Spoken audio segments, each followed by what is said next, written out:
هل سيرتدي المنتخب المغربي القميص الأحمر الأساسي مع الجوارب البيضاء أمام فرنسا كما حدث في عام 2022؟ بالنسبة لمباراة ربع النهائي، تعتبر فرنسا هي المنتخب المستضيف، لذلك من المرجح أن ترتدي طقمها الأساسي.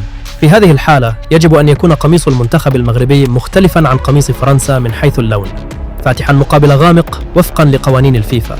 قميص المغرب الأساسي مختلف تماماً عن قميص فرنسا، والتشابه الوحيد بينهما هو الجوارب الحمراء، لذلك سيضطر المغرب إلى ارتداء الجوارب البيضاء لتفادي التشابه. لكن هناك احتمالات أخرى، مثل ارتداء القميص الأبيض مع الشورت الأخضر كما حدث في مباراة فرنسا والسنغال. لكن هل سترتدي فرنسا قميصها الأساسي رسمياً؟ ليس بالضرورة.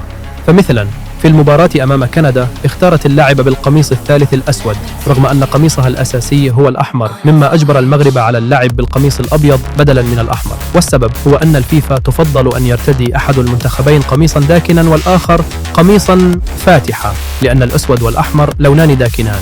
لكن هذا القانون لا يطبق دائماً، وفي النهاية يبقى القرار النهائي للفيفا.